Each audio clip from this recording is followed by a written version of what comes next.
بخاری شریف میں ہے کہ جن صحابہ کی جیب میں کچھ نہیں تھا، مدینہ منورہ کی غلہ منڈی میں پلے داری کی، دن بھر بوریاں اپنی پشت پہ اٹھا کر شام کو جو مزدوری ملی تو اللہ کے راستے میں صدقہ کر کے خوش ہوئے۔ وہ لوگ جو سونا چاندی خزانہ کر لیتے ہیں اور اللہ کے راستے میں خرچ نہیں کرتے، تو یہی سونا چاندی گرم کر کے ان کی پشتوں کو داغا جائے گا قیامت کے دن۔ یہ ایک ریہرسل ہے سالانہ کہ انسان اپنے دل سے مال کی محبت نکالے۔ یہ مختلف عبادات کا مقصد یہی ہے۔ قربانی کا موقع ہوتا ہے تو جانور سے جو پیار ہے اس کو ذبح کر کے یہ بتایا جاتا ہے کہ اصل پیار اللہ کے ساتھ ہے، اللہ کے رسول صلی اللہ علیہ وسلم کے ساتھ ہے۔ اب ایک بندہ جس کے پاس مال ہے کہ وہ صاحب نصاب بن چکا ہے اور وہ زکوٰۃ نہیں دیتا، تو پھر سوال یہ کرتا ہے کہ میرے لیے مجھ پہ رحمت نہیں ہو رہی، نحوست بڑی ہے، کوئی مجھے وظیفہ بتاؤ کہ مجھے رحمت مل جائے۔ تو اللہ کی آیت سے بڑا وظیفہ کون سا ہو سکتا ہے؟ زکوٰۃ دیتے وقت تم نے دیکھنا ہے کہ یہ کام ولیوں نے کیا ہے، بلکہ یہ کام نبیوں نے کیا ہے، اور تم اس رستے پہ چل رہے ہو جو اللہ کے انبیاء علیہم السلام کا رستہ ہے۔ بسم اللہ الرحمن الرحیم۔ رب اشرح لی صدری ویسر لی امری واحلل عقدۃ من لسانی یفقہوا قولی۔ رضیت باللہ ربا وبالاسلام دینا وبمحمد صلی اللہ علیہ وسلم نبیا ورسولا۔ اللہ اکبر، اللہ اکبر، اللہ اکبر، لبیک لبیک لبیک یا رسول اللہ صلی اللہ علیہ وسلم۔ الحمدللہ وحدہ والصلاة والسلام علی من لا نبی بعدہ وعلی آلہ واصحابہ الذین اوفوا عہدہ۔ اما بعد فاعوذ باللہ من الشیطان الرجیم۔ بسم اللہ الرحمن الرحیم۔ وَأَقِيمُوا الصَّلَاةَ وَآتُوا الزَّكَاةَ وَارْكَعُوا مَعَ الرَّاكِعِينَ۔ صدق اللہ العظیم وصدق رسولہ النبی الکریم الامین۔ ان اللہ وملائکتہ یصلون علی النبی یا ایہا الذین آمنوا صلوا علیہ وسلموا تسلیما۔ الصلاۃ والسلام علیک یا سیدی یا رسول اللہ وعلی آلک واصحابک یا حبیب اللہ۔ مولا صلی وسلم دائما ابدا علی حبیبک خیر الخلق کلہم۔ منزہ عن شریک فی محاسنہ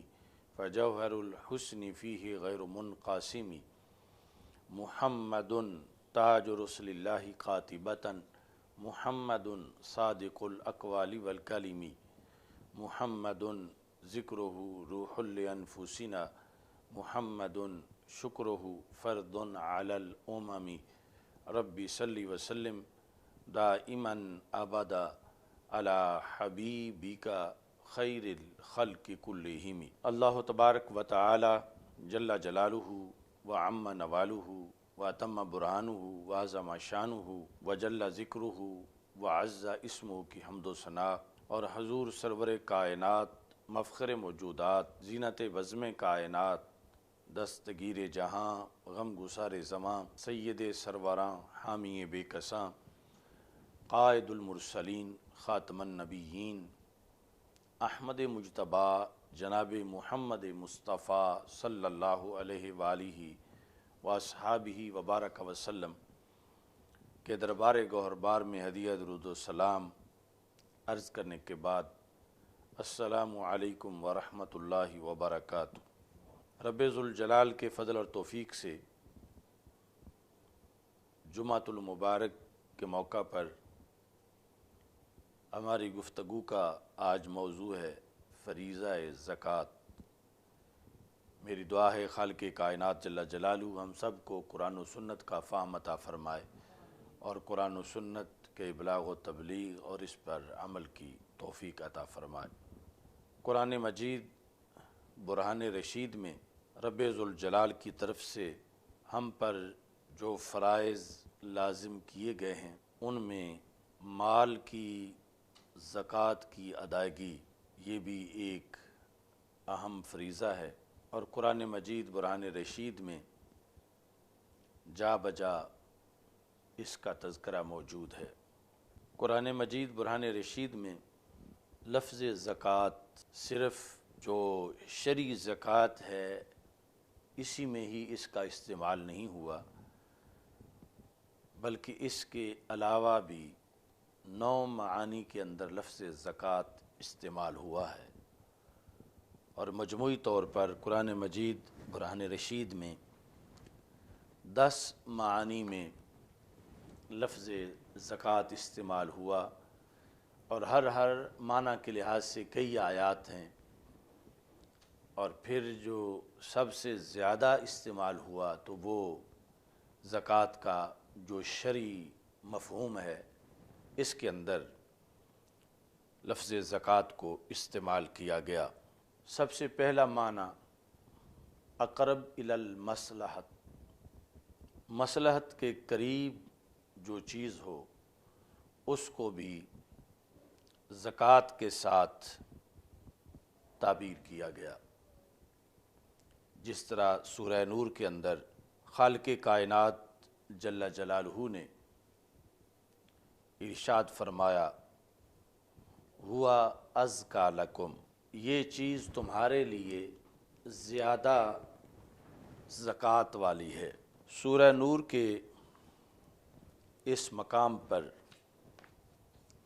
لفظ زکوٰۃ سے جو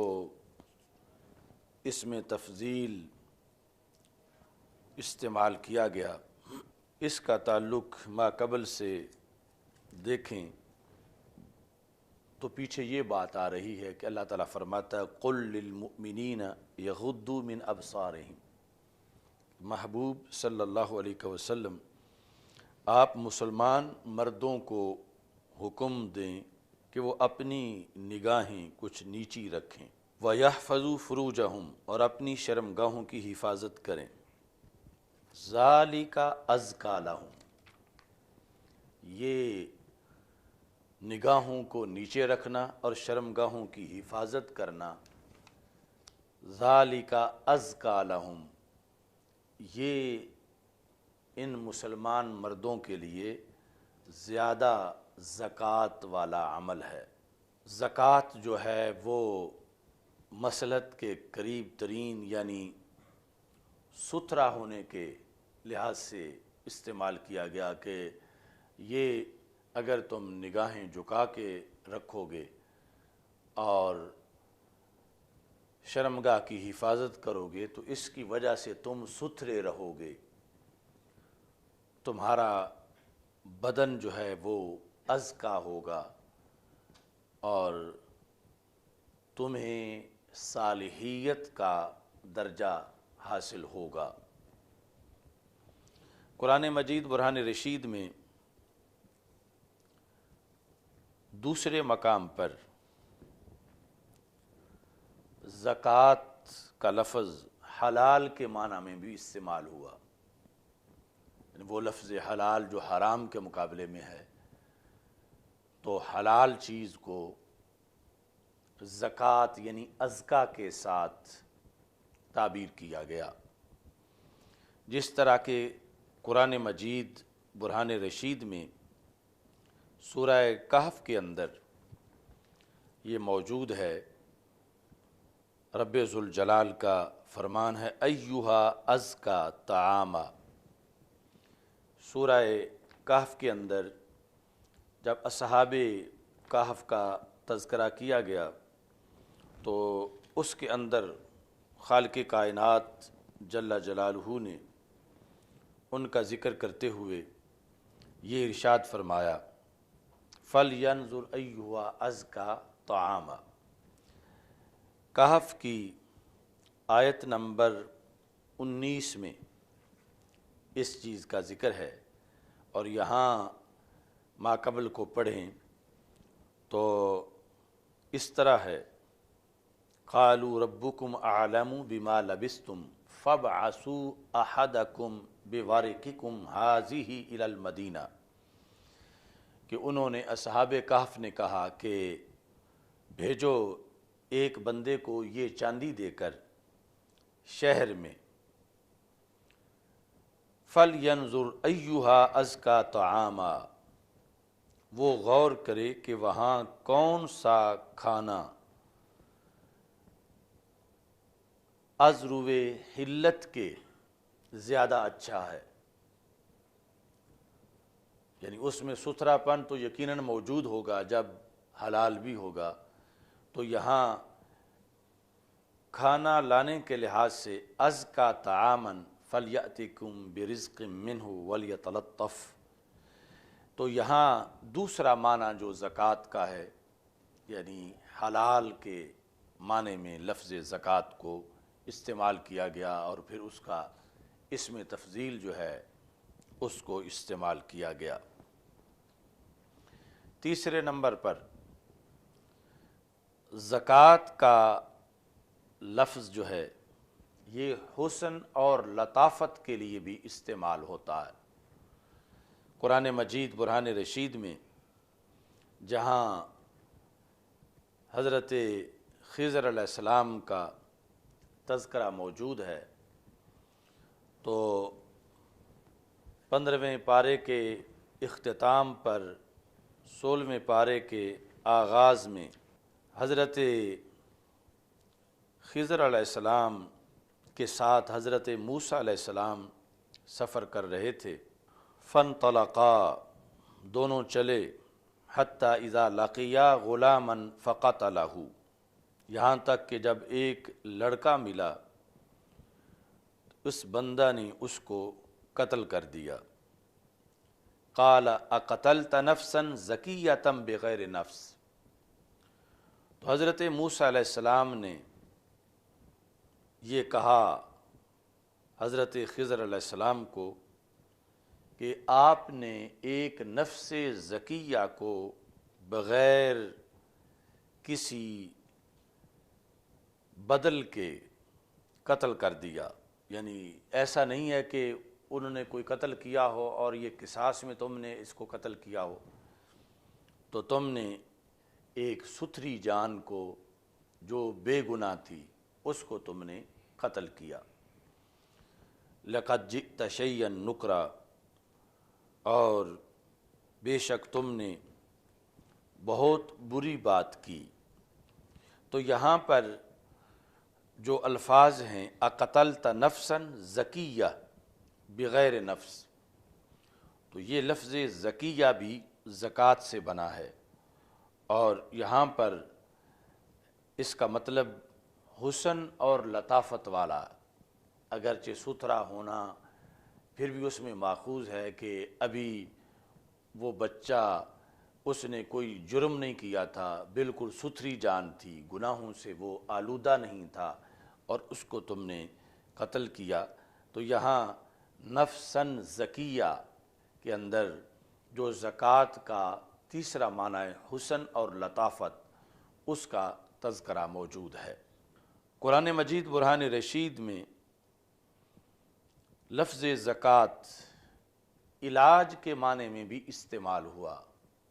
اور صیانت یعنی حفاظت کے مطلب کے اندر بھی اس کو استعمال کیا گیا، جس طرح کہ سورہ کہف کے اندر ہی خالق کائنات جل جلالہ نے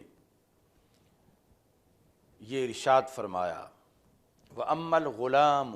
یہی بچہ جس کے قتل کا پہلے تذکرہ آیا تو پھر اس کی حکمت بیان کی گئی، وَأَمَّا الْغُلَامُ فَكَانَ أَبَوَاهُ مُؤْمِنَيْنِ، کہ وہ جو لڑکا تھا اس کے ماں باپ مسلمان تھے، فَخَشِينَا أَن يُرْهِقَهُمَا طُغْيَانًا وَكُفْرًا، تو ہمیں ڈر ہوا کہ وہ ان کو سرکشی اور کفر پر نہ چڑھا دے، ان یرہقہما طغیانا وکفرا، فاردنا ان یبدلہما ربہما خیرا منہ زکاۃ واقرب رحما۔ تو ہم نے یہ ارادہ کیا کہ ان میاں بیوی کے لیے اللہ ان کا بدل دے، ان دونوں کا رب اس سے بہتر ستھرا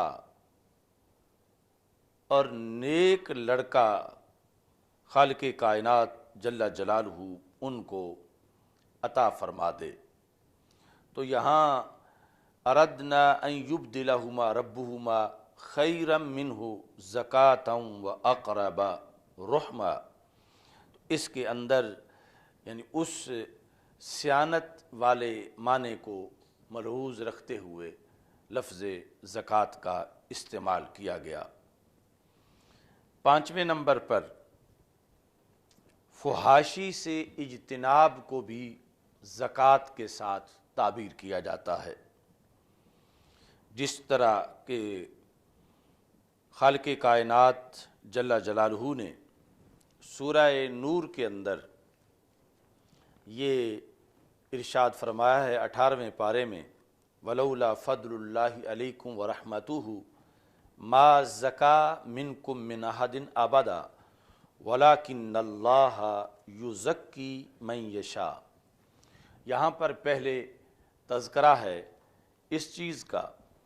کہ اللہ تبارک و تعالیٰ فرماتا ہے یا ایھا الذین آمنوا لا تتبعوا خطوات الشیطان، اے ایمان والو شیطان کے قدموں پہ نہ چلو، اور وَمَن يَتَّبِعْ خُطُوَاتِ الشَّيْطَانِ فَإِنَّهُ يَأْمُرُ بِالْفَحْشَاءِ وَالْمُنکَرِ، اور جو شیطان کے قدموں پہ چلے تو وہ بے حیائی اور بری بات کا ہی حکم دے گا۔ وَلَوْلَا فَضْلُ اللَّهِ عَلَيْكُمْ وَرَحْمَتُهُ، اور اگر اللہ کا تم پہ فضل نہ ہوتا اور اللہ کی تم پہ رحمت نہ ہوتی، ما زکا منکم من احد ابدا، تو تم میں سے کوئی بھی فحاشی سے ستھرا نہ ہوتا۔ یہ صحابہ کرام رضی اللہ تعالی عنہم کو رب ذوالجلال نے فرمایا کہ تم جو فحاشی سے بچے ہوئے ہو تو یہ اللہ کا فضل ہے کہ اس اللہ نے تمہیں ستھرا کر دیا ہے۔ تو یہاں پر لفظ زکوٰۃ جو ہے وہ فحاشی سے، کفر سے، آلودگی سے محفوظ ہونے کے لحاظ سے جو ایک صلاحیت انسان میں موجود ہوتی ہے اس کو زکوٰۃ کے ساتھ تعبیر کیا گیا۔ ما زکا منکم من احد ابدا، اگر اللہ کی رحمت نہ ہوتی تم میں سے کوئی بھی ستھرا نہ ہوتا، وَلَٰكِنَّ اللَّهَ يُزَكِّي مَن يَشَاءُ، اور اللہ جس کو چاہتا ہے ستھرا کر دیتا ہے۔ تو یہاں پر زکوٰۃ کا لفظ جو ہے وہ فحاشی سے، آلودگی سے، کفر سے، منافقت سے نجات اور اپنے آپ کو ستھرا رکھنے کے معنی میں اس کو استعمال کیا گیا۔ چھٹا معنی جس میں لفظ زکوٰۃ قرآن مجید برہان رشید میں موجود ہے وہ طاعت اور بندگی کے معنی میں ہے، یعنی لفظ زکوٰۃ نیک عمل کرنا کوئی بھی، اس پر لفظ زکوٰۃ کا استعمال کیا گیا ہے۔ سورہ فاطر کے اندر ہے، خالق کائنات جل جلالہ ارشاد فرماتا ہے وَمَن تَزَكَّىٰ فَإِنَّمَا يَتَزَكَّىٰ لِنَفْسِهِ، وَمَن تَزَكَّىٰ، جو بھی اللہ کی اطاعت کی طرف متوجہ ہوا، فَإِنَّمَا يَتَزَكَّىٰ لِنَفْسِهِ، تو وہ اپنے آپ کو ستھرا کر رہا ہے، اپنے آپ کو گناہوں سے دور کر رہا ہے۔ تو یہاں جو وَمَن تَزَكَّىٰ ہے یہ رب ذوالجلال کی اطاعت میں اپنے آپ کو مصروف کرنا، نماز پڑھنا، روزہ رکھنا، حج اور زکوٰۃ، جتنے بھی اعمال صالحہ ہیں، اپنے نفس کو خواہشات سے دور رکھنا، ان سب اعمال صالحہ کو لفظ زکوٰۃ سے تعبیر کیا گیا۔ اور اس سے پھر مشتق ہے ومن تزکا فانما یتزکا لنفسی۔ 7ویں نمبر پر لفظ زکوٰۃ قرآن مجید برہان رشید میں عقیدہ توحید اور اللہ کے ایک ہونے پر جو گواہی ہے، اس مفہوم میں بھی لفظ زکوٰۃ کو استعمال کیا گیا۔ یعنی جیسے یہ ایک عمل ہے، عمل مخصوص، مال کا مخصوص حصہ دینا، اس کے علاوہ یہ اس کے معنی ہیں۔ قرآن مجید برہان رشید میں اللہ تبارک و تعالی ارشاد فرماتا ہے وما علیک الا یزکا، جس بندے نے عقیدہ توحید نہیں اپنایا اور جس بندے نے اللہ کے ایک ہونے پر گواہی نہیں دی، خالق کائنات جل جلالہ نے اسے کہا کس نے؟ تو اپنا تزکیہ ہی نہیں کیا، اس نے اپنے آپ کو ستھرا ہی نہیں کیا، یعنی کہیں تو فحاشی سے بچاؤ یہ تزکیہ قرار پایا اور کہیں شرک سے بچاؤ یہ تزکیہ قرار پایا۔ ایسے ہی قرآن مجید برہان رشید میں رب ذوالجلال نے لفظ زکوٰۃ کو تعریف کرنے کے معنی میں استعمال کیا۔ تعریف کرنا تو اللہ کی تعریف کرنا، اہل اللہ کی تعریف کرنا، وہ ایک خوبصورت اور بہترین عمل ہے، لیکن اپنی تعریف کرنا، جس کو اپنے منہ میاں مٹھو کہا جاتا ہے، تو یہ عمل شریعت کے اندر ناپسندیدہ عمل ہے۔ تو قرآن مجید برہان رشید میں رب ذوالجلال ارشاد فرماتا ہے فلا تزکوا انفسکم، اپنی تعریف نہ کرو۔ اب یہاں بھی وہی تزکیہ ہے، تو کہیں ہے قد افلح من زکاہا وقد خاب من دساہا، یعنی تزکیہ کرنے کی تعریف ہے کہ جس نے اپنا تزکیہ کیا وہ کامیاب ہو گیا، جس نے اپنے آپ کو ستھرا رکھا وہ کامیاب ہوا۔ تو وہی لفظ جو پہلے آپ سن چکے ہیں کہ خالق کائنات جل جلالہ نے ارشاد فرمایا کہ وَمَن تَزَكَّى فَإِنَّمَا يَتَزَكَّى لِنَفْسِهِ، تو یہاں جس نے اپنا تزکیہ کیا تو اس نے اپنا ہی فائدہ کیا۔ تو یہاں تزکیہ کی تعریف ہے کہ جو بندہ تزکیہ نفس کرتا ہے، نفس کو بری عادتوں سے پاک رکھتا ہے، تو وہ کامیاب ہے۔ اور دوسری جگہ خالق کائنات جل جلالہ سورہ نجم میں فرماتا ہے فَلَا تُزَكُّوا أَنفُسَكُمْ، اب یہ مطلب نہیں کہ اپنے آپ کو ستھرا نہ کرو، یہاں یہ ہے کہ اپنی خود تعریف نہ کرو، فَلَا تُزَكُّوا أَنفُسَكُمْ۔ تو اگر بظاہر دیکھا جائے تو یہ ہوگا کہ آیات میں تعارض ہے کہ ایک جگہ اللہ فرما رہا ہے کہ اپنا تزکیہ کرو اور دوسری جگہ فرما رہا ہے اپنا تزکیہ نہ کرو۔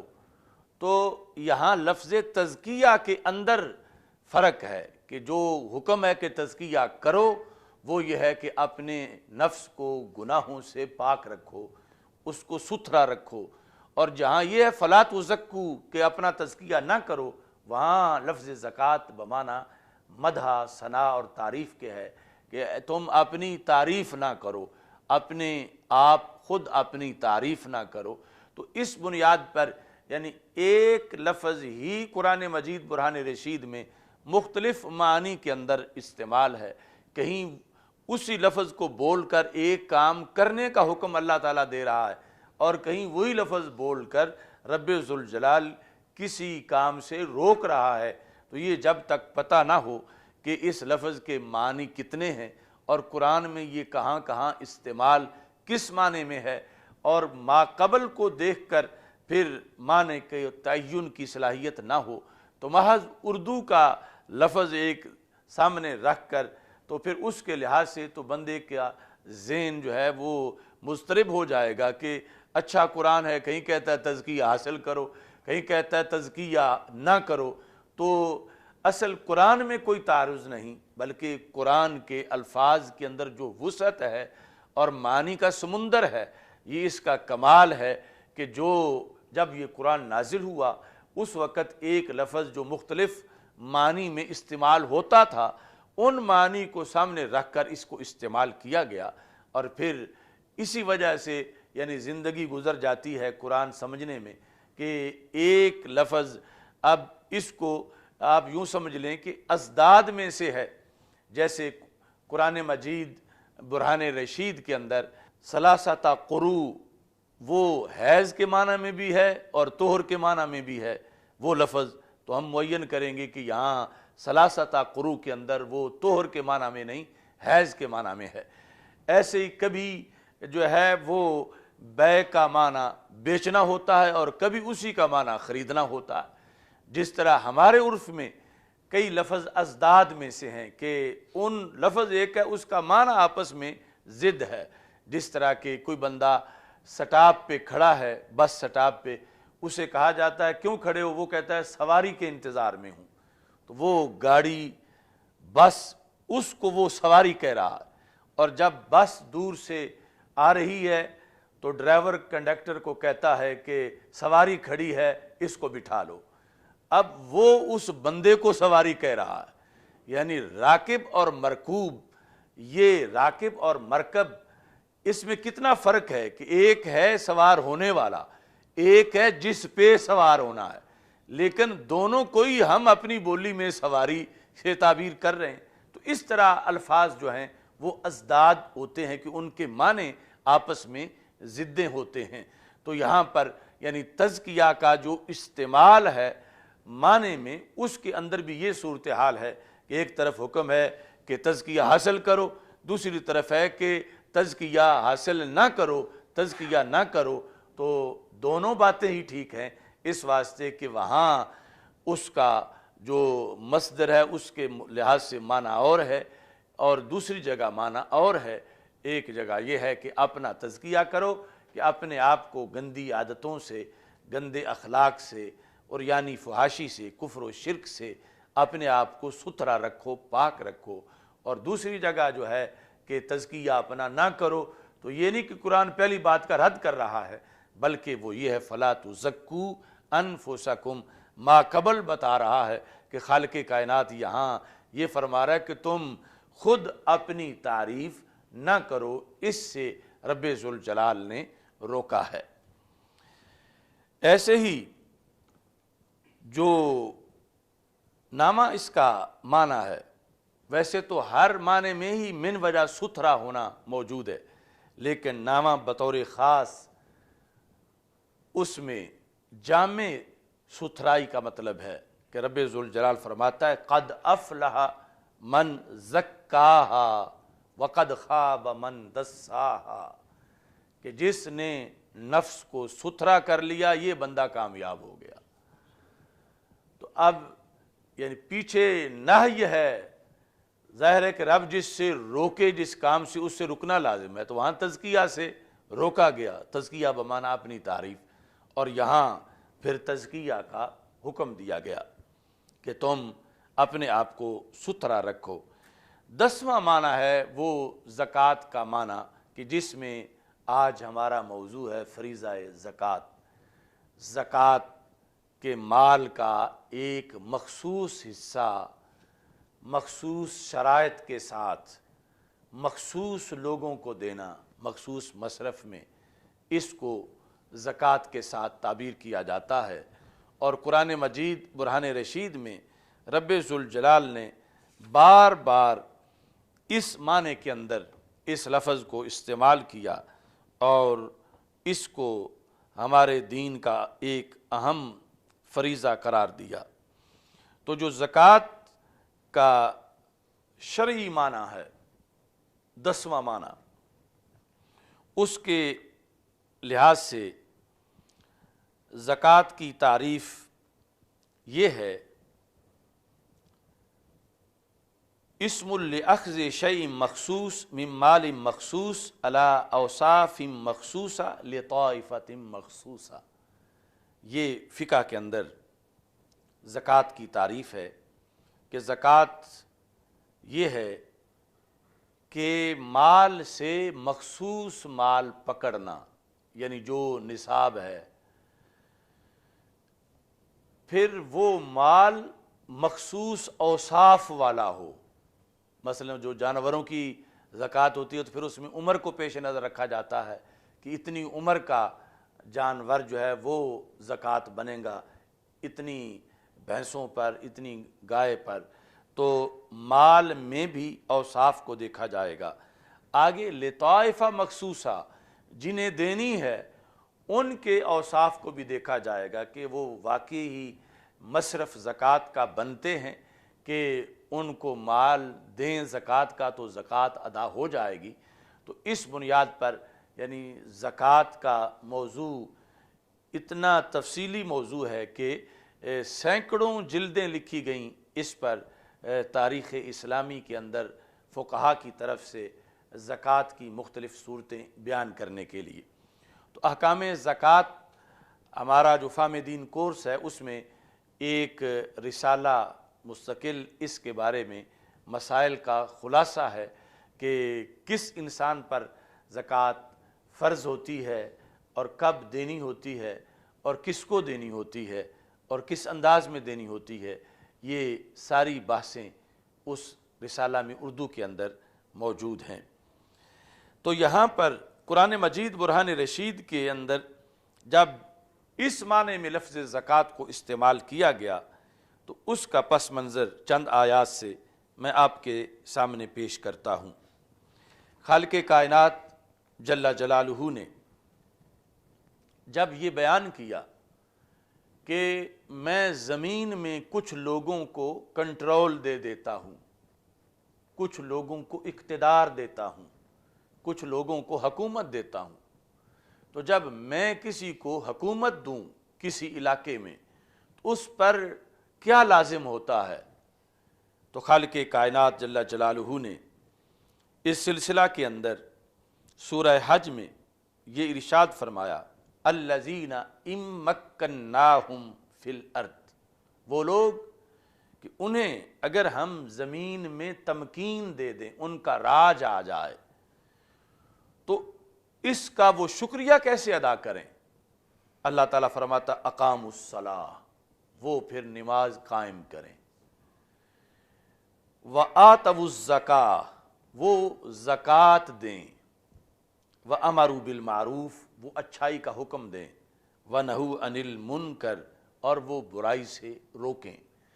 یعنی ان کی حکومت آ جائے تو یہ نہیں کہ وہ عیاشی کریں یا وہ گناہوں کا دھندا کریں یا وہ اقتدار کے نشے میں مست ہو کر اللہ کی حدود سے تجاوز کریں. فرمایا یہ رب کا ایک انعام ہے جو رب نے انہیں دیا، تو ان پر لازم ہے کہ وہ ایسا نظام بنائیں کہ جس نظام میں کسی کی نماز قضا نہ ہو، ایسا نظام بنائیں کہ جس نظام کے اندر زکوٰۃ کی ادائیگی کے لحاظ سے اہتمام ہو اور فریضہ زکوٰۃ سے کوئی غافل نہ ہو. فریضہ زکوٰۃ لوگوں کو سمجھایا جائے اور لوگوں سے جن پر زکوٰۃ لازم ہے زکوٰۃ وصول کر کے غرباء تک پہنچائی جائے. تو اب یہاں پر زکوٰۃ کا لفظ جو ہے وہ شرعی معنی میں جو زکوٰۃ کا ایک ہمارے دین کے ارکان میں سے ایک رکن ہے اس میں یہ لفظ استعمال کیا گیا اور یہ بتایا گیا کہ مسلم امہ کے اندر جیسے انفرادی طور پر صاحب نصاب پر زکوٰۃ لازم ہے، ایسے ہی جس وقت کسی کو اقتدار مل جائے تو اقتدار کی وجہ سے اس پر یہ فریضہ بھی ہے کہ وہ نظام زکوٰۃ قائم کرے اور اس فریضے سے بھی لوگ غافل نہ رہیں. جس طرح وہ نماز کی ادائیگی کرتے ہیں ایسے ہی زکوٰۃ کی ادائیگی بھی بر وقت کریں اور اس کے ذریعے سے وہ اپنے آپ کو آخرت کے عذاب سے محفوظ رکھیں. قرآن مجید برہان رشید میں رب ذوالجلال نے 18ویں پارے کے آغاز میں جب جو کامیابی کا میرٹ ہے وہ بیان کیا کہ کامیاب کون ہے، کیونکہ ایک وہ کامیابی کا میرٹ ہے جو بندہ خود اپنے طور پر بناتا ہے، سوسائٹی بناتی ہے، معاشرہ لوگوں کے نزدیک کہ یہ کامیابی ہے، یوں کر لیں تو یہ کامیابی ہے. لیکن جو خالق نے ہمیں ایک اپنی طرف سے انداز دیا ہے، کامیابی کا میرٹ دیا ہے، اس کا ذکر کرتے ہوئے رب ذوالجلال نے پھر اس نصاب میں زکوٰۃ کو بھی شامل کیا۔ اللہ تعالیٰ فرماتا ہے قد افلح المؤمنون، مؤمنون کامیاب ہو گئے، ایمان والے کامیاب ہو گئے۔ صرف ایمان لانے سے؟ فرمایا نہیں، آگے ان کے ذمے کام ہیں، الذین ہم فی صلاتہم خاشعون، وہ ایمان والے کامیاب ہو گئے جو نماز میں خشوع کرتے ہیں۔ یعنی یہ آیا کہ صرف نماز پڑھنا کافی نہیں، بلکہ نماز اس کے حقوق کے مطابق پڑھنا، کہ جو نماز کا حق ہے ظاہر حرکات و سکنات شریعت کے مطابق ہوں، اور دل جو ہے اللہ کی طرف پوری طرح متوجہ ہو۔ ساتھ فرمایا والذین ہم عن اللغو معرضون، کہ وہ لوگ کامیاب ہوئے کہ جو لغو سے اعراض کرنے والے، بیہودگی اور فضول کاموں سے وہ اپنے آپ کو دور رکھتے ہیں۔ والذین ہم للزکاۃ فاعلون، وہ کامیاب ہیں جو زکوٰۃ کا فعل کرتے ہیں، زکوٰۃ کی ادائیگی کرتے ہیں۔ تو قرآن مجید برہان رشید میں جو کامیاب زندگی کا ایک لائحہ عمل ہے، اس کو بیان کرتے ہوئے رب ذوالجلال نے اس چیز کا ذکر کیا، یعنی خالق کائنات جل جلالہ یہ واضح کرنا چاہتا ہے کہ اس نے زکوٰۃ مالداروں پر اس لیے لازم نہیں کی کہ اس کے خزانے میں غریبوں کے لیے کچھ نہیں معاذ اللہ، اور وہ امیروں سے لے کے غریبوں کو دینا چاہتا ہے، اس کے خزانے میں تو کوئی کمی نہیں، لیکن یہ جو صاحب مال ہے اس کا مال فطور سے تب بچ سکتا ہے جب یہ زکوٰۃ دے۔ تو اس بنیاد پر بھلا اس کا اپنا ہے کہ اسے کامیابی ملے گی جب اس کے مال کی زکوٰۃ نکل جائے گی، اب وہ مال اس کو گناہ کے رستے پہ نہیں لگائے گا، اب اس مال کی وجہ سے شیطان اس کو وسوسے نہیں ڈالے گا، اب وہ مال جو ہے اس کو گناہوں کی وادی کی طرف ہانک کے نہیں لے جائے گا، بلکہ وہ مال خیر بن جائے گا۔ تو مال سے شر کا پہلو ختم کرنے کے لیے یہ لازم کیا گیا اور یہ بتایا گیا کہ یہ تمہارا اپنا بھلا ہے کہ اس کے بغیر تم کامیاب نہیں ہو سکتے، اور جب تم یہ ادا کرو گے تو پھر کامیابی کے جو اللہ کے ہاں شرائط ہیں وہ شرائط پورا کرنے میں تمہیں اللہ تبارک و تعالی سرخرو فرمائے گا۔ ایسے ہی ہر بندہ رحمت کا طلبگار ہے، وہ کہتا ہے دعا کرو رب رحمت کرے مجھ پر، تو خالق کائنات جل جلالہ نے رحمت کے حصول کا بھی طریقہ بتایا، اور ظاہر ہے کہ وہ طریقے غریب کے لیے بھی ہیں، امیر کے لیے بھی ہیں۔ غریب کے پاس مال نہیں تو اسے مختلف اور طریقے دیے گئے، جس طرح کہ رسول اکرم صلی اللہ علیہ وسلم نے فرمایا کہ امر بالمعروف کرنا یہ بھی صدقہ ہے، برائی سے روکنا یہ بھی صدقہ ہے، کسی اناڑی کو کوئی ہنر سکھا دینا یہ بھی صدقہ ہے، کوئی سواری پہ بیٹھا ہو اور اسے گری ہوئی اس کی چھڑی پکڑا دینا یہ بھی صدقہ ہے، یہاں تک کہ فرما تبسموں کا فی وجہ اخی کا صدقہ، کہ تمہارا اپنے بھائی کو مسکرا کے دیکھ لینا یہ بھی صدقہ ہے۔ تو اس میں اب مال کی ضرورت نہیں، لیکن جس کے پاس مال ہے اس کے لیے حصول رحمت کے لیے جو رب ذوالجلال کے احکام ہیں، خالق کائنات جل جلالہ سورہ نور میں ارشاد فرماتا ہے وَأَقِيمُوا الصَّلَاةَ وَآتُوا الزَّكَاةَ وَأَطِيعُوا الرَّسُولَ لَعَلَّكُمْ تُرْحَمُونَ، کہ تم نماز قائم کرو اور تم زکوٰۃ دو اور تم رسول اکرم صلی اللہ علیہ وسلم کی اطاعت کرو۔ کس مقصد کے لیے؟ تمہیں کیا ملے گا؟ لعلکم ترحمون، تاکہ تم پہ رحم کیا جائے۔ تو اب رحمت کا طلبگار ہر کوئی ہے، رحمت کا خواستگار ہر کوئی ہے، تو جس نے رحمت کرنی ہے اس نے قرآن میں طریقہ بتایا ہوا کہ میری رحمت تم چاہتے ہو تو یہ طریقہ تم استعمال کرو، اس کے لحاظ سے تمہیں رحمت ملے گی۔ اب ایک بندہ جس کے پاس مال ہے کہ وہ صاحب نصاب بن چکا ہے اور وہ زکوٰۃ نہیں دیتا، تو پھر سوال یہ کرتا ہے کہ میرے لیے مجھ پہ رحمت نہیں ہو رہی، نحوست بڑی ہے، کوئی مجھے وظیفہ بتاؤ کہ مجھے رحمت مل جائے۔ تو اللہ کی آیت سے بڑا وظیفہ کون سا ہو سکتا ہے جو خالق کائنات نے رہنمائی فرمائی ہے اس کے لیے کہ تیرے لیے تو یہ سعادت ہے کہ تو اپنا مال دے کے بھی رب کی رحمت کو حاصل کر سکتا ہے۔ تو خالق کائنات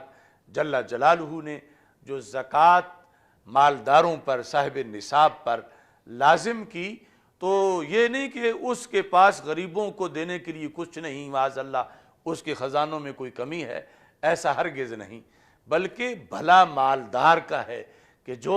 رحمت کا محتاج ہے، رحمت کا امیدوار ہے، رحمت کا منگتا ہے، رحمت کا بکاری ہے۔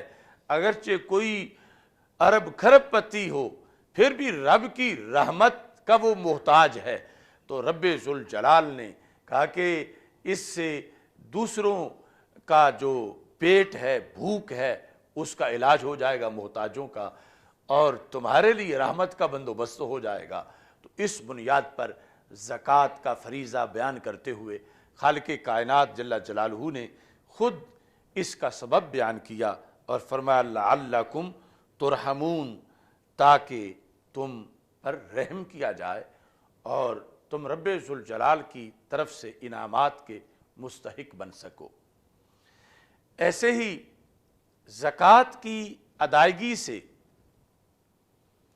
ایک انسان کو یہ شرف ملتا ہے کہ اسے مسلمانوں کا بھائی کہا جاتا ہے۔ یعنی یہ لفظ برادری جو آج کوئی کہتا ہے یہ سکھ برادری ہے، یہ ہندو برادری ہے، یہ کرسچن برادری ہے، شریعت کہتی ہے برادری کسی کو کہنا اس کی بھی شرائط ہیں، وہ شرطیں پوری ہوں تو پھر وہ تمہارے برادری ہیں، پھر وہ تمہارے بھائی ہیں، ورنہ وہ بھائی نہیں ہیں۔ اور یہاں بھی خالق کائنات جل جلالہ نے زکوٰۃ کی ادائیگی کو لازم قرار دیا۔ اس لحاظ سے قرآن مجید برہان رشید میں سورہ توبہ کے اندر رب ذوالجلال نے ارشاد فرمایا کہ ایک بندہ اگرچہ وہ ویسے ماں جایا ہو، تمہاری ماں نے اس کو جنم دیا، وہ تمہارے باپ کا ہی بیٹا ہے، لیکن وہ کافر ہے تو وہ تمہارا بھائی نہیں۔ وہ توبہ کرے،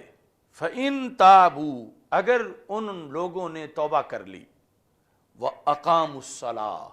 توبہ کر کے مطلب کیا کہ کلمہ اسلام پڑھ لیا، کفر سے توبہ کر لی، وَأَقَامُوا الصَّلَاةَ، اور نماز کو قائم کیا، وَآتَوُا الزَّكَاةَ، اور زکوٰۃ انہوں نے دی، تو اللہ تعالیٰ فرماتا ہے فَإِخْوَانُكُمْ فِي الدِّينِ، اب وہ تمہارے بھائی بن گئے ہیں، پس وہ تمہارے بھائی ہیں دین میں، ورنہ بھائی نہیں۔ یعنی مسلمان کا بھائی قرار پانا، انما المؤمنون اخوہ، یہ جو اخوت ہے، اخوت اسلامی، یہ سند سے ملتی ہے۔ ہر کوئی مسلمانوں کی برادری نہیں، ہر کوئی مسلمانوں کا بھائی نہیں۔ مسلمانوں کا بھائی بننے کے لیے ضروری ہے کہ وہ کلمہ اسلام پڑھے، اور کلمہ اسلام صرف کلمہ اسلام ہی نہیں، آگے فرمایا وہ نماز بھی پڑھے، وہ نماز پڑھے اور زکوٰۃ دے۔ فَإِخْوَانُكُمْ فِي الدِّينِ، پھر وہ تمہارے دین میں بھائی ہیں۔ یہ رشتہ دینی طور پر تمہیں یہ میسر آیا، ورنہ نسب کے لحاظ سے تو کافر بھی، یعنی نسب کے لحاظ سے تو بھائی ہوگا، مگر اس کو مسلم کا بھائی جو دینی اور ایمانی اسلامی رشتے کے لحاظ سے وہ نہیں کہہ سکیں گے۔ وہ تب ہوگا کہ جس وقت فَإِن تَابُوا وَأَقَامُوا الصَّلَاةَ وَآتَوُا الزَّكَاةَ فَإِخْوَانُكُمْ فِي الدِّينِ وَنُفَصِّلُ الْآيَاتِ لِقَوْمٍ يَعْلَمُونَ۔ اللہ فرماتا ہے کہ ہم علم والوں کے لیے آیات بیان کرتے ہیں، علم والوں کے لیے، یعنی جن کے دلوں پہ موریں لگی ہوئی ہیں وہ تو نہیں سمجھیں گے، اور جو متلاشی ہیں علم کے، یا جو اپنے ذہن کو حق کے لیے استعمال کر رہے ہیں، ان کے لیے ہم آیات کی تفصیل کرتے ہیں، اور ان آیات سے انہیں فائدہ پہنچتا ہے اور وہ جہنم سے دور ہوتے ہیں، اور اللہ ان کو فردوس میں جگہ عطا فرماتا ہے۔ ایسے ہی قرآن مجید برہان رشید میں رب ذوالجلال نے کچھ لوگوں کی تعریف کی، اور خصوصی طور پر فرمایا رجال لا تلہیہم تجارت ولا بیع عن ذکر اللہ۔ اللہ کے ایسے بھی بندے ہیں کہ جن کو تجارت ذکر سے نہیں روکتی، جیسے اب نماز کا وقت ہے، جمعہ کا دن ہے، جمعہ کے لیے آپ کتنے لوگ ہیں کہ جو اپنی تجارت کا دروازہ بند کر کے ذکر کے لیے آ گئے ہیں، اور کچھ وہ ہیں جو پھر بھی دکانیں کھول کے بیٹھے ہیں، کچھ وہ ہیں جو پھر بھی کاروبار حیات میں ہیں۔ تو خالق کائنات جل جلالہ قرآن مجید برہان رشید میں سورہ نور میں فرماتا ہے کہ میں تو ان رجال کی تعریف کرتا ہوں لا تلہیہم تجارت، جن کو تجارت غافل نہیں کرتی، کس سے؟ ان ذکر اللہ، اللہ کے ذکر سے، چونکہ نماز اللہ کے ذکر میں سب سے بڑا ذکر ہے۔ رجال لا تلہیہم تجارت ولا بیع عن ذکر اللہ، نہ ان کو تجارت روکتی ہے نہ ان کو بیع روکتی ہے، یعنی خرید و فروخت کا عمل ان کو اللہ کے ذکر سے نہیں روکتا۔ وَإِقَامِ الصَّلَاةِ، تجارت ان کو نماز قائم کرنے سے نہیں روکتی، بیع و شراء ان کو نماز قائم کرنے سے نہیں روکتی۔ وَإِيتَاءِ الزَّكَاةِ، تجارت ان کو زکوٰۃ کی ادائیگی سے نہیں روکتی، یعنی وہ پیسے کے ایسے مرید نہیں ہیں کہ کہیں کہ اگر زکوٰۃ دیں گے تو پیسہ گھٹ ہو جائے گا، زکوٰۃ دیں گے تو مال کم ہو جائے گا، عشر نکالیں گے تو مال کم ہو جائے گا۔ اللہ تعالیٰ فرماتا ہے میں ان کو مرد کہہ رہا ہوں، اور وہ ہیں میرے لیے، میں ان کی تعریف کر رہا ہوں کہ جن کو نہیں روکتی تجارت اور نہ ہی خرید و فروخت، کس کس کام سے؟ اللہ کے ذکر سے نہیں روکتی تجارت، ان کو نماز کی اقامت سے تجارت نہیں روکتی، اور ساتھ ہی فرمایا ان کو زکوٰۃ کی ادائیگی سے تجارت نہیں روکتی۔ یخافون یوما تتقلب فیہ القلوب والابصار، فرمایا وہ اگرچہ تاجر ہوں، اگرچہ دکاندار ہوں، لیکن آخرت کے دن سے ڈرتے رہتے ہیں، تو آخرت کے دن کے ڈر کی وجہ سے وہ رب ذوالجلال کے ذکر کی طرف، نماز کی ادائیگی اور زکوٰۃ کی ادائیگی کی طرف متوجہ رہتے ہیں۔ تو یہاں بھی خالق کائنات جل جلالہ نے جن لوگوں کو اپنے ہاں قابل تعریف قرار دیا قرآن مجید برہان رشید میں، ان کے لیے بھی لازمی قرار دیا کہ وہ زکوٰۃ کی ادائیگی کریں۔ قرآن مجید برہان رشید میں خالق کائنات جل جلالہ نے جب کچھ لوگوں کی مذمت کی تو رب ذوالجلال نے انہیں فرمایا کہ چونکہ وہ زکوٰۃ ادا نہیں کرتے، اس بنیاد پر میں ان سے ناراض ہوں۔ اور خالق کائنات جل جلالہ نے پھر فرمایا فَإِن تَابُوا وَأَقَامُوا الصَّلَاةَ وَآتَوُا الزَّكَاةَ فَخَلُّوا سَبِيلَهُمْ إِنَّ اللَّهَ غَفُورٌ رَحِيمٌ، اگر وہ توبہ کریں، نماز قائم کریں اور زکوٰۃ ادا کریں تو پھر تم ان کا رستہ خالی کر دو، ان کو چھوڑ دو، کہ بے شک اللہ تبارک و تعالی غفور ہے اور رحیم ہے۔ رب ذوالجلال نے جس وقت مسلمانوں کے اولیاء کا تذکرہ کیا کہ تمہارا ولی کون ہے، تو رب ذوالجلال فرماتا انما ولیکم اللہ ورسولہ والذین آمنوا، تمہارا ولی اللہ ہے۔ لفظ ولی کا اللہ پر بھی اطلاق ہوتا ہے، اگرچہ جب اللہ پر اطلاق ہوگا تو معنی اور ہوگا، وہ ناصر ہے حقیقی طور پر، اور ساتھ یہ کہا کہ وَرَسُولُهُ، اللہ کے رسول بھی تمہارے ولی ہیں،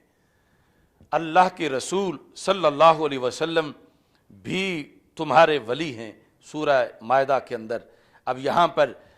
رسول پاک صلی اللہ علیہ وسلم ناصر ہیں، مددگار ہیں، اللہ کی عطا کے ساتھ ہیں، اللہ کی دی ہوئی توفیق کے ساتھ ہیں، اور ساتھ یہ بھی ارشاد فرمایا والذین آمنوا، تمہارے ولی ایمان والے بھی ہیں۔ اللہ اور اللہ کے رسول صلی اللہ علیہ وسلم کے بعد ایمان والوں پر بھی لفظ ولی بولا گیا۔ کون؟ فرمایا والذین آمنوا الذین یقیمون الصلاۃ ویؤتون الزکاۃ، وہ ولی کہ جو نماز قائم کرتے ہیں اور زکوٰۃ دیتے ہیں، وہم راکعون، حالت رکوع کے اندر۔ تو یہاں خالق کائنات جل جلالہ نے جو منصب بخشا ہے ولایت کا خصوصی طور پر، اس کے لحاظ سے بھی یہ کہا کہ زکوٰۃ کی ادائیگی سے جیسے اخوت کا منصب ملے گا، رحمت کا منصب ملے گا، ایسے ہی ولایت کا منصب بھی اسی کے ذریعے سے بالآخر ملے گا۔ اور یعنی مال کی محبت جب دل سے دور ہو جائے گی، اور یہ ایک ریہرسل ہے سالانہ کہ انسان اپنے دل سے مال کی محبت نکالے۔ یہ مختلف عبادات کا مقصد یہی ہے۔ قربانی کا موقع ہوتا ہے تو جانور سے جو پیار ہے اس کو ذبح کر کے یہ بتایا جاتا ہے کہ اصل پیار اللہ کے ساتھ ہے، اللہ کے رسول صلی اللہ علیہ وسلم کے ساتھ ہے۔ یہ جانور اگرچہ بڑا پیارا تھا لیکن میں اس کو بسم اللہ اللہ اکبر کہہ کے ذبح کر رہا ہوں۔ عشر دے رہا ہے تو اس میں بھی یہی ہے، زکوٰۃ دے رہا ہے مال کی تو اس میں بھی یہی ہے کہ جب سونے کی زکوٰۃ دے رہا ہے، چاندی کی زکوٰۃ دے رہا ہے، وہ جانوروں کی زکوٰۃ دے رہا ہے، تو اس میں اسی چیز کو واضح کر رہا ہے کہ میرے دل کے اندر جس محبت کا گھر ہے وہ محبت الہی ہے، وہ محبت رسول صلی اللہ علیہ وسلم ہے، اور ان کی وجہ سے اللہ والوں کی محبت ہے۔ باقی یہ جو مال ہے اس کی محبت صرف اس لیے ہو سکتی ہے کہ یہ مجھے اللہ کے قریب کرنے والا ہے، تو اس کو میں اس محبت کو اللہ کے لیے قربان کر رہا ہوں۔ تو یہ ایک تربیت دی جاتی ہے اس زکوٰۃ کی ادائیگی کے ساتھ۔ تو قرآن مجید برہان رشید میں رب ذوالجلال نے فریضہ زکوٰۃ کے لحاظ سے اس حیثیت کو بھی بیان کیا، اور اس کو قرآن مجید میں جب ایک بندہ کوئی کام کرتا ہے تو وہ سوچتا ہے کہ میں یہ کام کروں، پہلے کس نے یہ کام کیا ہے، تو رب ذوالجلال نے اس طرح بھی حوصلہ افزائی فرمائی کہ زکوٰۃ دیتے وقت تم نے دیکھنا ہے کہ یہ کام ولیوں نے کیا ہے، بلکہ یہ کام نبیوں نے کیا ہے، اور تم اس رستے پہ چل رہے ہو جو اللہ کے انبیاء علیہم السلام کا رستہ ہے۔ تو قرآن مجید برہان رشید میں جس وقت حضرت عیسیٰ علیہ السلام کا تذکرہ ہوا کہ جب وہ پنگھوڑے میں بولے، انہوں نے کہا انی عبداللہ، میں اللہ کا بندہ ہوں، آتانی الکتاب، رب نے مجھے کتاب دی ہے، وجعلنی نبیا، اللہ نے مجھے نبی بنایا ہے، وجعلنی مبارکا، اللہ نے مجھے مبارک بنایا، یعنی برکت دیا گیا، میں جہاں بھی ہوں گا وہاں برکت ہی برکت ہوگی، وجعلنی مبارک اینما کنت، جدھر بھی میرا قدم جائے گا، جس چیز کو بھی میرا ہاتھ لگے گا برکت ہی برکت ہوگی، وَأَوْصَانِي، رب نے مجھے حکم دیا ہے کس چیز کا، بِالصَّلَاةِ وَالزَّكَاةِ مَا دُمْتُ حَيًّا، کہ جب تک میں ظاہری زندگی میں رہوں گا میں نماز پڑھتا رہوں گا، میں زکوٰۃ دیتا رہوں گا۔ تو یہ یعنی وہ ایک اللہ کے عظیم پیغمبر صلی اللہ علیہ وسلم اپنی زندگی کا پورا لائحہ عمل جو انہوں نے پنگھوڑے کے اندر ہی بیان کر دیا، اس میں بھی اس چیز کو واضح کیا کہ زندگی کی آخری سانس تک مجھے یہ نصاب دیا گیا ہے رب ذوالجلال کی طرف سے کہ میں نبی ہوں، اور اللہ نے حکم دیا ہے کہ میں نماز ادا کرتا رہوں اور زکوٰۃ کی ادائیگی کرتا رہوں۔ ہمارے آقا صلی اللہ علیہ وسلم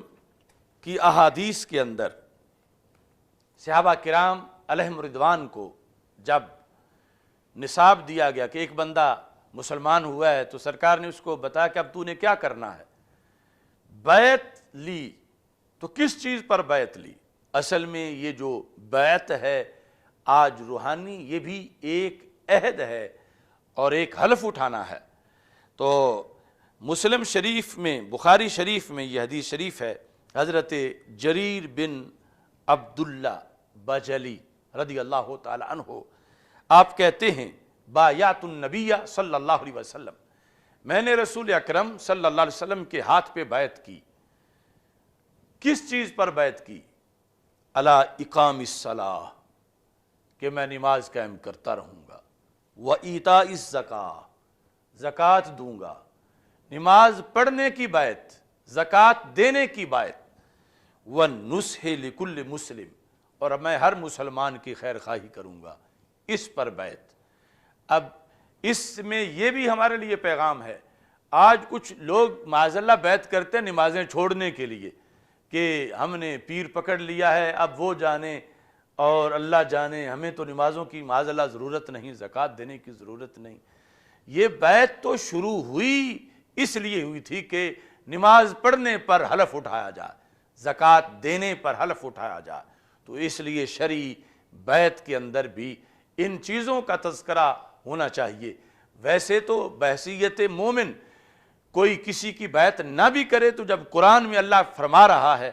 تو اس پہ لازم ہے کہ نماز پڑھے اور زکوٰۃ دے. لیکن جب کسی کے ہاتھ پہ بیعت کر رہا ہے تو اس کا یہ مطلب ہے وہ اللہ کے دربار میں کسی کو اپنا ضامن بھی پیش کر رہا ہے کہ میں اس کے ہاتھ پہ عہد کر رہا ہوں، یہ میرا ضامن ہے کہ میں نماز پڑھوں گا اور میں زکوٰۃ دوں گا. تو اس بنیاد پر یعنی پیر اور مرید جانبین پہ بڑی ذمہ داریاں عائد ہوتی ہیں کہ یہ شریعت کے اندر بیعت کا فلسفہ ہے. تو یہاں بھی رسول اکرم نور مجسم شفیع معظم صلی اللہ علیہ وسلم نے زکوٰۃ کی ادائیگی کو نماز کے ساتھ کاؤنٹ کیا اور اسی پر آپ نے بیعت لی. اس کے ساتھ ہی نبی اکرم نور مجسم شفیع معظم صلی اللہ علیہ وسلم نے یہ بھی ارشاد فرمایا کہ جس وقت ایک انسان زکوٰۃ کے لیے، زکوٰۃ کی ادائیگی کے لیے نکلتا ہے تو اس کے جو آداب ہیں خفیہ طریقے سے دے، ریا نہ ہو، اور اس کے علاوہ یعنی وہ اپنے رزق کو حلال رکھے اور کسی لحاظ سے بھی اپنے رزق میں آلودگی نہ آنے دے. یہ مستقل موضوعات ہیں جن پر پہلے فہم دین کے اندر ہماری گفتگو اللہ کے فضل سے ہو چکی ہے، اور فہم دین جو 12 جلدیں ہیں چھپی ہوئی اس کے اندر یہ اسباق موجود ہیں. آخری حدیث پیش کرتے ہوئے اپنی گفتگو ختم کرتا ہوں. حضرت عبداللہ بن عباس رضی اللہ تعالی عنہ آپ ارشاد فرماتے ہیں کہ جس وقت یہ آیت نازل ہوئی والذین یکنزون الذھب والفضہ، کہ وہ لوگ جو سونا چاندی خزانہ کر لیتے ہیں اور اللہ کے رستے میں خرچ نہیں کرتے، تو یہی سونا چاندی گرم کر کے ان کی پشتوں کو داغا جائے گا قیامت کے دن. تو یہ جب آیت اتری تو اس سے چونکہ صحابہ کرام رضی اللہ تعالی عنہم جو ہی آیت اترتی تھی تو فوراً اس کو یاد بھی کرتے تھے اور اس پہ عمل بھی شروع کر دیتے تھے. یعنی آج کے علم میں اور اس وقت کے علم میں بڑا فرق ہے. یعنی آج علم حاصل کرنے کے لیے یہ ہے کہ کوئی اس لیے پڑھ رہا ہے کہ میں پڑھوں تاکہ میں کبھی تقریر کرنی پڑے تو تقریر کروں، کوئی میں پڑھوں تاکہ کبھی فتویٰ دینا پڑے تو میں فتویٰ دے سکوں. حالانکہ یہ بھی ضروری ہے فتویٰ دینے کی تیاری کرنا کہ جب لوگ آ کے پوچھیں کیا فرماتے ہیں علماء دین اس مسئلہ کے بارے میں تو آگے کوئی ایسا ہو جو کہ جواب دے سکے. چونکہ رسول پاک صلی اللہ علیہ وسلم نے یہ بھی ارشاد فرما کہ ایک زمانہ آئے گا کہ علم والے اٹھ جائیں گے اور لوگ جاہلوں کو اپنا سردار بنا لیں گے، اور ان جاہلوں سے جب دین کا مسئلہ پوچھا جائے گا تو وہ یہ نہیں کہیں گے ہمیں نہیں آتا، بلکہ وہ اپنی سرداری کی حفاظت کے لیے بغیر علم فتویٰ دے دیں گے، یعنی شریعت کا علم انہیں ہے ہی نہیں اور کہتے ہیں یہ حرام ہے یہ حلال ہے۔ تو رسول پاک صلی اللہ علیہ وسلم نے فرمایا کہ اتنا فساد ہوگا اس زمانے میں کہ وہ خود بھی گمراہ ہوں گے، اوروں کو بھی گمراہ کریں گے۔ تو اس بنیاد پر یہ صلاحیت حاصل کرنا بھی ایک فریضہ ہے کہ جب بندے کے کندھوں پہ بوجھ آئے، اس کو ہی لوگ دیکھ رہے ہوں کہ اب یہ مسئلہ بتائے، تو اس میں یہ صلاحیت ہو کہ وہ قرآن و سنت سے دیکھ کر اس مسئلے کا حل بتا سکے۔ لیکن اس سے ایک پہلا کام بھی ہے کہ وہ یہ کہ اس لیے پڑھے کہ میں پڑھ کے خود اس پہ عمل کروں۔ تو صحابہ کرام رضی اللہ تعالیٰ عنہم کی پہلی خوبی یہ تھی کہ پڑھتے ہی عمل شروع کر دیتے تھے، یہ نہیں کہ کبھی تقریر کریں گے تو پھر یہ اس کو دیکھیں گے، اس لیے ضروری سمجھتے تھے کہ یہ ہمارے لیے ابھی لازم ہے کہ ہم جو سنا ہے اس پہ عمل بھی کریں۔ تو جس وقت زکوٰۃ کے لحاظ سے یہ آیات اتریں اور پھر جو زکوٰۃ نہیں دے گا اس کے لحاظ سے یہ ہے کہ اس کی مختلف وعیدیں سنائی گئیں، تو نبی اکرم نور مجسم شفیع معظم صلی اللہ علیہ وسلم نے اس سلسلہ میں صحابہ کی تشویش کو دور کیا، چونکہ صحابہ نے کہا کہ ذہب اہل الدثور بالاجور، کہ جو مالدار ہیں یہ ہم سے آگے نکل گئے، کیونکہ اس وقت نیکی کی دوڑ تھی۔ تو صحابہ جن کے پاس مال نہیں تھا انہوں نے کہا کہ نماز تو یہ بھی پڑھتے ہیں مالدار بھی، روزہ یہ بھی رکھتے ہیں، حج یہ بھی کرتے ہیں، ساری نیکیوں میں جہاد میں یہ بھی شریک ہوتے ہیں، لیکن مال کا پہلو ان کی ایک علیحدہ شان ہے، ان کے پاس ہے ہمارے پاس نہیں ہے۔ یہ وہی مال دیتے ہیں، صدقہ کرتے ہیں، خیرات کرتے ہیں، تو ان کو رب ذوالجلال اپنے قرب میں مزید اونچا مقام دیتا ہے، اور ہمارے پاس جو ہے وہ ایسی چیز نہیں کہ ہم صدقہ کر سکیں، تو ہم تو پیچھے رہ گئے، یہ مال والے آگے نکل گئے۔